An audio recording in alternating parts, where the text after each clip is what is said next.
Good morning, and may it please the court. My name is Nicole Cahill, and I represent the appellant in this case, Leighton Johnson.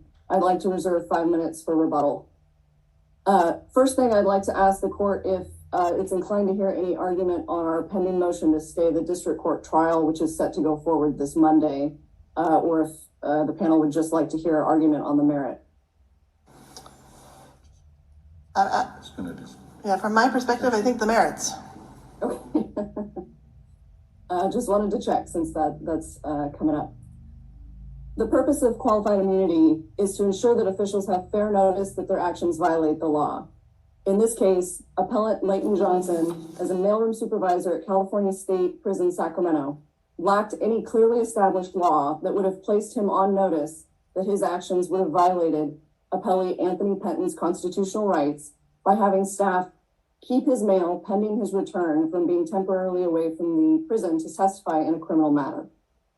Penton asserts that Johnson, as the mailroom supervisor, violated his First and 14th Amendment rights to access the courts, to receive mail, and to receive notice that his mail was being withheld. In denying Johnson's summary judgment motion, the district court erred in determining that disputes of fact precluded finding that Johnson was entitled to qualified immunity, and by defining clearly established law far too broadly. The district court failed to construe those disputes of fact it found in favor of Penton and then doing the qualified immunity analysis. Relatedly, Penton has failed to provide any authority that squarely governed the circumstances as they were present here for purposes of clearly established law and the qualified immunity analysis. As the Supreme Court has repeatedly held, broad propositions of law, such as there's a right to access the courts or right to mail, are simply inadequate for purposes of defining clearly established law for qualified immunity. Accordingly, assertions that inmates have a general right to access the court and right to mail are just insufficient. So, counsel, I want to follow up on the right to access the courts. I mean, there are cases out there that talk about the right to access courts is undermined when prisoners are not given access to their legal mail. So there are cases that say that in that specific context. We have those facts here. We have legal mail at issue. What more would be needed in the case law to make that clearly established? Your Honor, I believe that you need something closer to this case under the Supreme Court's guidance on establishing clearly established law. While there's some that relate to legal mail, it's in the context of either an intentional withholding or the inmates being transferred repeatedly. There's no case where there's evidence that the mailroom lacked any information regarding where the inmate was housed at the time. This isn't the case where the inmate's transferred to a different prison within the California system, and it just needs to be forwarded. This was a temporary absence. Well, the temporary absence was for many months, and as I understand the facts, or the disputed facts, help me here, that Johnson's practice or his agency's practice was once they were out to court, we tossed their mail in the corner. So at the extreme, the facts might show that it wouldn't matter whether he had the address, he just knew they were out to court. Or secondarily, if the issue of how easy it would be to find it is a matter of fact that would turn on whether he's deliberately withholding it. But am I right that that there is evidence that the practice was once you were, quote, out to court, they put your mail in the corner and waited? Well, I don't think that characterization is accurate, Your Honor. The evidence shows that the practice was when inmates are out to court, that the mail is kept in a specific location, and his practice would expect staff to check every few days to determine whether or not that inmate had come back. But you said, but it's not to whether they had returned, but whether you were going to send it out. In fact, your very statement just sounded like they're never going to forward the mail. They're going to wait and see if they come back. That's fair, Your Honor. So okay. Yes, the practice was to keep it pending their return. The vast majority isn't that withholding it? If that is indeed the fact and the practice, that is withholding your legal mail whenever you're out of the prison, which, as I say, could be a long time. In this case, it was 7 months, and I guess if he was being held as a witness, it could, you don't know how long that could be. But let me ask you, to proceed from that, your position, therefore, would seem to be that he had no obligation to do anything other than wait. There's this talk about, well, he's not in some computer system. But, as they say, come on, they had to sign him out to the U.S. Marshals. Somebody in the prison system had to know that he went to the Marshals, and you pick up the phone, like the last case, pick up the phone and ask the Marshals, where'd you take him?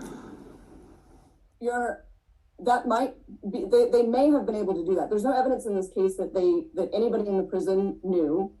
And on the point of clearly established law, there's no case out there that requires a mailroom supervisor in my client's position to do that. Now, I would disagree with the characterization that we're withholding the mail. Most out-to-court inmates are not gone for this long. It's not a normal thing. Many inmates are gone for a matter of hours, such that the inmate is up at CSP Sacramento and they're transferred downtown to Sacramento and they're back the same day. Now, in that situation, it wouldn't be practical, or I don't think the court would expect the mail to be forwarded in that circumstance. And without those details, the mailroom didn't know how long he was going to be gone. The plaintiff didn't know, or I'm sorry. Well, they could at least know that he was still out to court a week later, a month later, 2 months later, right? The mailroom? Yeah, presumably what you just said, that they didn't know where he was, but the system did show he was out to court. So they knew how long he'd been gone. Yes. And I will say that the practice called for someone to check every few days to see if the inmate had returned from out to court status. Whether that practice was followed isn't an issue with respect to my client, because he can only be liable as a supervisor for the practice that he instituted, not whether or not a subordinate followed that practice. Or let me rephrase, if they didn't follow the practice, that's not something that he's liable for.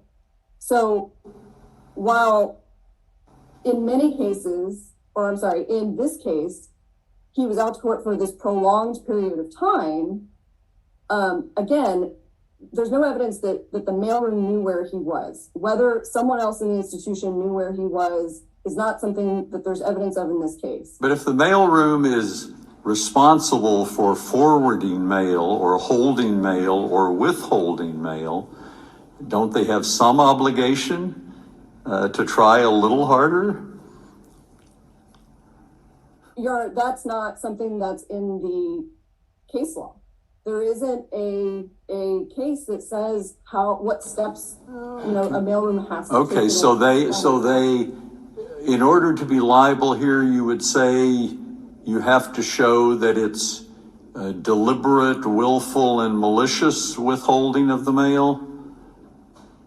I would argue that active interference, which hasn't been clearly defined by this court yet, does require some sort of intentional conduct, intentional meaning to be malicious to some degree, as opposed to just an intentional act. Okay, and wouldn't that also, though, be in effect a merits question? That is, the jury might well find that under these circumstances, this could be found to be deliberate, malicious, and whatever, that those would be things you could try in your jury instructions, and you could perhaps try a qualified immunity motion at trial and after trial.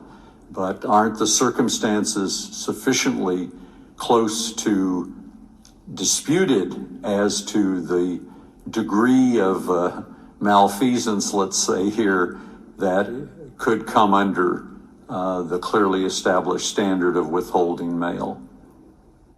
I don't think there's any evidence of any sort of malicious intent that would be similar to the cases that are out there. And this is an appeal based on our argument on the summary judgment motion as to the second prong of qualified immunity, which is that the law wasn't clearly established. So even if the practice here did violate his constitutional rights, was the law sufficiently clearly established that provided notice that this practice and policy was unconstitutional? And that's the point that I'm struggling with, because I give you that I don't think we have a Ninth Circuit case that's specific to transferring or forwarding of mail, but on my count, there's at least 4 other circuits who have said that prison officials who seriously delay or fail to forward legal mail to prisoners violate clearly established law. That's what happened here. I mean, there's nothing in the prison policy that says we're going to hold on to mail when somebody's out to court, but if they're out more than 2 weeks, then we're going to do something else. We're going to find them. We're going to try to get their mail. Like, as far as I can tell from how things work at the prison, this guy could have been gone 5 years and his mail still would have been sitting there because he's out to court. So, Your Honor, to address your point with respect to other cases, my understanding of those cases is that they relate more to when an inmate has been permanently transferred, i.e. they're released on parole or they're transferred to a different institution. I would concede that under those circumstances that the law is sufficiently clear that would require the mail to be forwarded. But this is... Well, why is that different in the sense that if he was paroled or something, he could say, I don't know where he went. Or if he was transferred, he could say, well, my computer system didn't have that transfer put into it, or he might have been transferred to another jurisdiction permanently. Sometimes you finish your California sentence and then you have a detainer from Oregon. And they say, well, he's gone. We'll just wait. He's not going to ever come back. So we still got his mail. What's the difference? Well, in those cases, there hasn't been the issue of whether that they lacked a forwarding address for them. Certainly if they're paroled, there's going to be an address. Here, I don't know. I mean, if they turn him over to Oregon, just the same as turning him over to a U.S. Marshal, how would you know that there's a forwarding address? I mean, in those cases, was it very clear that they had a forwarding address? I believe so, Your Honor. My recollection of okay, we can look. I'm sorry? No, I'm just saying, you may be right. We can look at that. Do you want to reserve any time for rebuttal? Yes, Your Honor, I would. I did just see my clock. Okay, we'll reserve your remaining time. Thank you.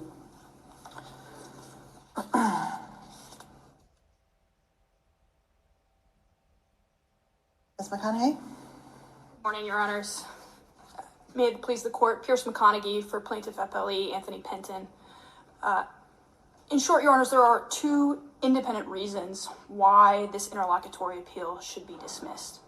First, because Defendant Johnson has failed to take the facts in the light most favorable to Mr. Penton, this court lacks jurisdiction to hear this interlocutory appeal.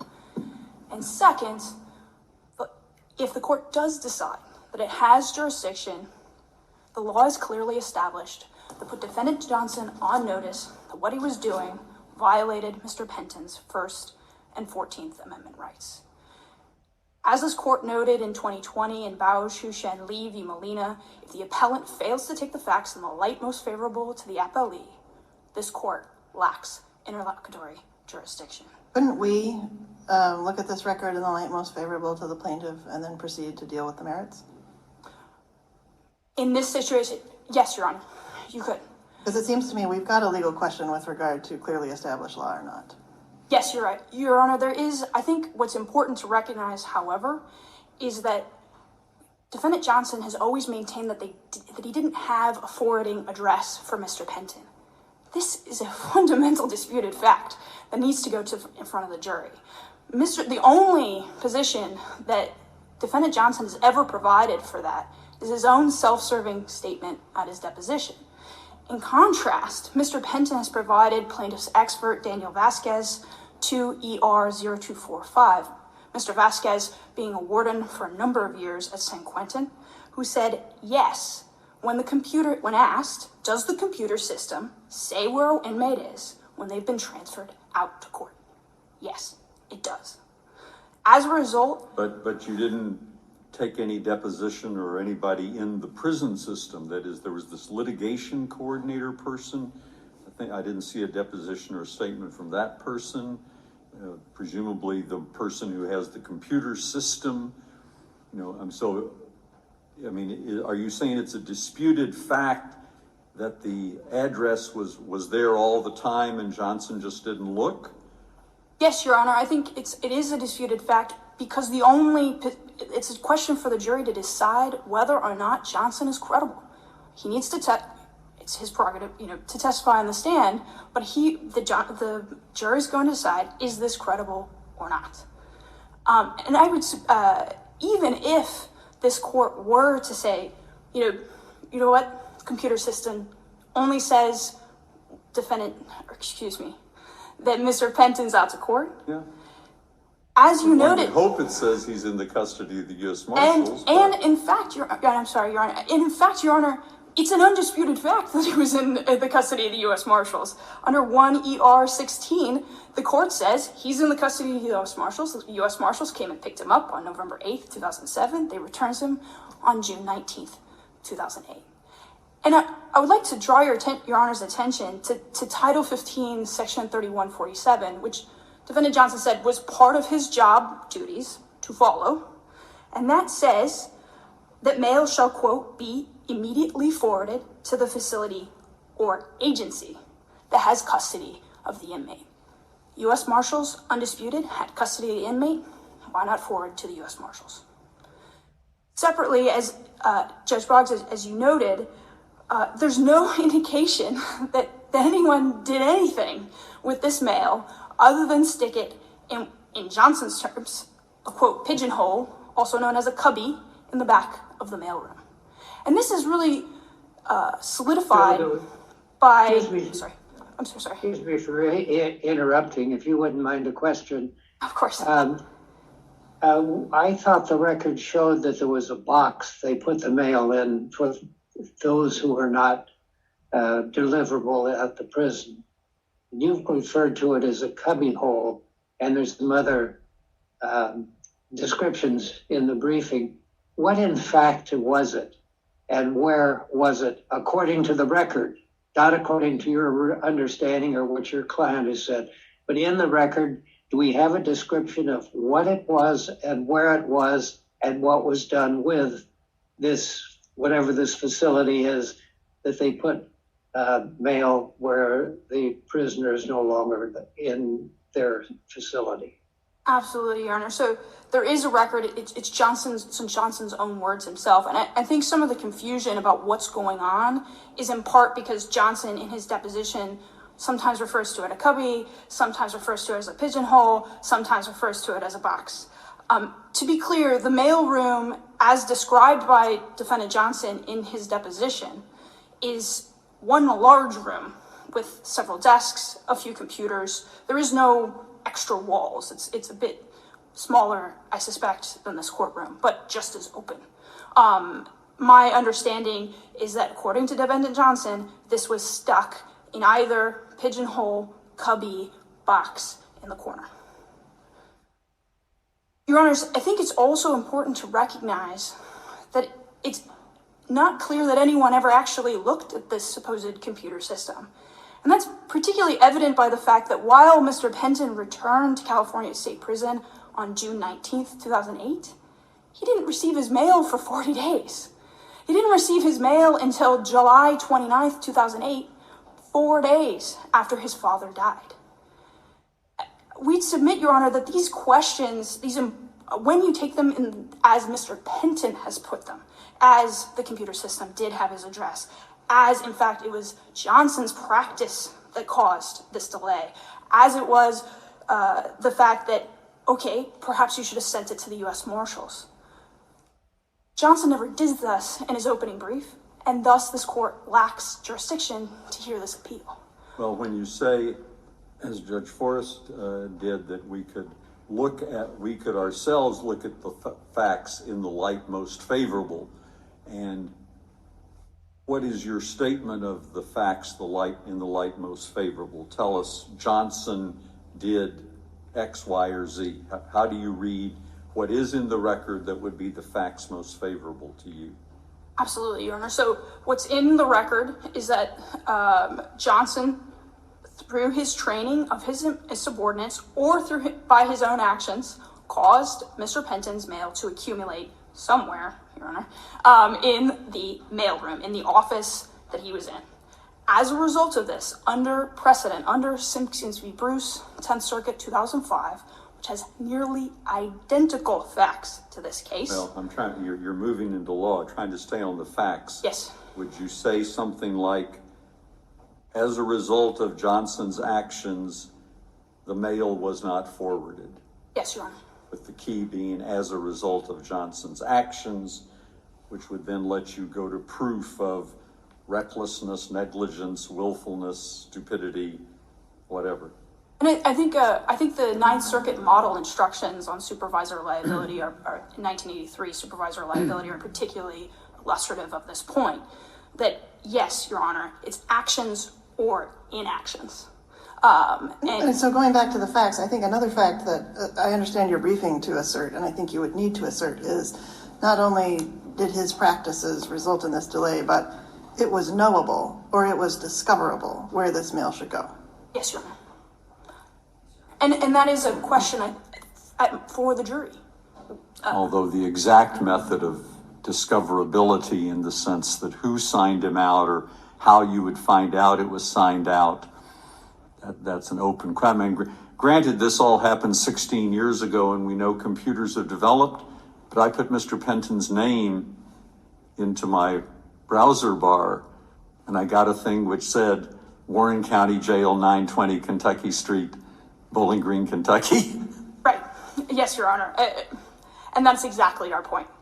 And we would submit, in addition, Your Honor, that when you do take the facts in the light most favorable to Mr. Penton, with, maybe forward to the U.S. Marshals, send it to Bowling Green, Kentucky, that the practice of accumulating this mail in a cubby, in a pigeonhole, in a box, all in the same room, in the mail room, that law was clearly established in 2007 that put Defendant Johnson on notice that what he was doing was wrong. And even your adversary brings up the point, and it's not a point that isn't worth thinking about, and that is, the cases about prison officials making a judgment, you don't get this kind of mail. It's like improper categories of mail, so we're withholding it forever, right? Or the cases where there's some other security-related delay, or we've got some cases. So the things going on in those cases are a little bit different than here, where if somebody's on a transfer status and you as the prison receiving the mail aren't exactly sure the transfer plan, like what day they're coming back, there's always this risk that if you forward the mail, it might get lost somewhere because the prisoner's on their way back. And if you just held it, then there wouldn't have been a problem. You could have just given it to them and it wouldn't have been lost or something. So, I take that is a factual distinction. So why doesn't that matter in our clearly established analysis here? It shouldn't matter in clearly established, Your Honor, because there's case law that's dealing with this exact same issue where in Simpkins v. Bruce, a prisoner was transferred for a year and was out to court for a year. And the 10th Circuit not only found that the mailroom supervisor's actions of withholding that mail were unconstitutional, that mailroom supervisor was in fact not entitled to qualified immunity as well. In the facts of that case, I remember that case, but I don't remember all of the details. Did the prison that was receiving the mail have an understanding of the time period for that? Like it was going to last a year, or did they not? Like here, I don't think there's anything that tells me that this prison knew how long he was going to be gone serving as a witness in some other case. Yes, Your Honor. So it's unclear from the record, to be honest with you, in the 10th Circuit case. I will say that they similarly did not have a forwarding address, that the defendant in her deposition noted that if she had the forwarding address, she of course would have immediately sent it on, which seems to suggest that there's a recognition that at least within the 10th Circuit, when you're out to court, you should forward that mail. So would you agree with me that there is a line, right? Like if somebody's gone, as your adversary pointed out, for a day or a half a day or whatever, that we wouldn't want to forward mail in that scenario because it's just going to get lost or it's going to get more delayed for sure. So isn't there some sort of time frame there? Like, is a week too long? Is a day too long? Is a month too long? And obviously we're at the outset. I mean, like we've got a long period of time. We're probably not close to that line, but because there probably is a line somewhere, in terms of the clearly established analysis, do we need a case that tells us where that line is? Not for this, no, not for this particular situation, because the Title 15 regulations in 2007 said must be forwarded with immediately. They changed in 2008 during this time period in June 2008 to say that the mail must be forwarded within a week, within 7 days, which seems to suggest, and now I would like to point out, Your Honors, that Title 15 regulations in particular have, authority, and they note seminal cases like Kuhnle v. Martinez, Lewis v. Casey, Thornbrook v. Abbott, for these propositions of the necessity of forwarding mail. Because what happened to Mr. Penton is that he lost his ability to timely appeal his habeas petition. He lost his ability to know that his father was dying and lost the ability to speak to his family before they died. Even if, Your Honor, as you submit, that out to court, 7 months, November 8th, 2007, June 19th, 2008. Those 40 days of withholding, it's clearly established that Johnson had to give Mr. Penton the mail once he returned. And the fact that he didn't, the fact that Mr. Penton receives his mail 4 days after his father died caused him irreparable First Amendment violations. And that's why this case is going to trial on Monday, because there are these facts of dispute. Was it the forwarding address? Was it the practice of holding the mail, as the magistrate court notes in his findings and recommendations as adopted by the district court? Judge Wallace noted in the PG&E para hearing that it's up to the district courts to manage their dockets. They're very busy. I know, given some of your backgrounds, you know how busy district courts are, and in particular, the Eastern District is particularly busy. Yet that court decided that this case deserved to go to trial by certifying this appeal as frivolous. And it is for these exact same reasons that we would submit that this interlocutory appeal should be dismissed. I will, if any other questions, I'll yield the rest of my time. Judge Wallace, do you have anything further? I don't, thank you. Bugs? No. Nope. Thank you, Counsel. Thank you, Your Honors. All right, Ms. Cahill, you have 2.5 minutes. Thank you. I don't have much time, but I'll just touch on a couple points that were brought up by my colleague. They're asserting that that it should be a disputed fact that the mailroom didn't know where he was. That's just argument. There is no evidence to dispute that. And at this stage of the case, that's not sufficient. There has to be some sort of contradictory evidence in order to actually dispute that fact.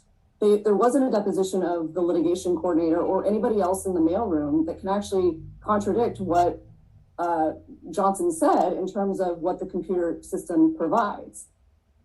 So that's not a fair characterization. I believe there was testimony that from counsel that the expert who was not an employee at any time of this particular institution, I mean, he has no basis to offer an opinion or assert a fact that CSP Sachs mailroom had this information. So for those reasons, I don't think that that's a fair characterization of the evidence in this case. Did you make a challenge to that expert as not being properly presented? Did I make a challenge in what context? Did you make a motion to say that that person isn't actually an expert in the field that he or she purports to be? I have a pending motion in limine on that issue for trial coming up. I don't recall. I was trying to verify in the record if plaintiff cited to that deposition testimony for purposes of trying to dispute that fact. I don't see that they did. And I'm looking at the record. It's 2 ER 221 and 222 with respect to our motion for summary judgment. So let me ask you real quick on, aren't you in a sense putting them in the position of trying to prove a negative? Can't you say that prisons generally know where their prisoners are or know where they went? He didn't just wander out the front door. If he was an escaped prisoner, I could understand that argument. But that the statement just "I didn't know" doesn't mean that you can't say that from the circumstances it's a disputed fact as to whether he has access in the prison system to where he went. Because you're just saying he said "I don't know," and you got to prove what he knew. Well, I'm not suggesting that they have to prove what he knew, but I am arguing that they have to have some sort of evidence that the system or that the mailroom could have found that in their system. So either someone else that worked in the mailroom or someone that was familiar with the computer system and what it displayed, something like that, other than just argument that the prisons generally know where their prisoners are. Well, yeah, frankly, and in this case in particular, he was transferred by the U.S. Marshals, who don't typically share the transit of their inmates. This inmate in particular it took him at least 3 weeks, if not longer, to even get to his destination. So no one told the mailroom at the end of his transport that, hey, he's finally here at the the final destination in Kentucky. So and their expert did concede that during a lengthy transport, it wouldn't be reasonable to forward the mail because he'd be bouncing around, and we run into the situation that Your Honor hit on earlier. All right, counsel, you've run over time. Do we have any further questions? No. Judge Wallace? No, thank you. All right. Thank you, counsel, for your arguments in this case. The matter of Penton versus Johnson is submitted.